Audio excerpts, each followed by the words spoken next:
நம்ம பட்டியலுங்க 2 கிடா இருக்குங்க. ஒரு கிடா வந்து இளங்குட்டிகளோட ஒரு கிடாயும், குட்டி இல்லாத ஆடுகளோட ஒரு கிடாயும் தனித்தனியாக பிரித்து வளர்த்துறேங்க.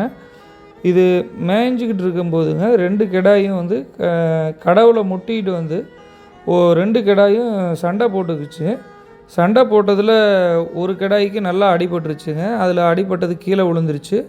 தலையில் நல்லா வெளியில் காயம் தெரியலங்க, உள்ளே தான் காயம் ஆகிற மாதிரி தெரியுது.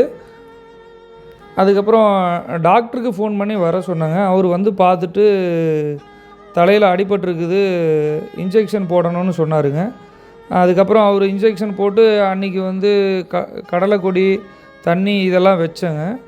அது ஒரு நாள் உயிரோடு இருந்துச்சுங்க. அடுத்த நாள் வந்து அந்த கிடா வந்து இறந்துருச்சுங்க. இந்த மாதிரி சண்டை போட்டுக்குச்சுனாங்க 2 கிடாய்களும் நம்ம உடனே பிரித்து விட்டுறணுங்க.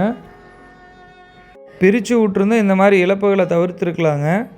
இப்படி வளர்த்தன கிடா இறந்து கிடக்கிறத பார்க்கும்போது மனசுக்கு ரொம்ப வருத்தமாக இருக்குதுங்க.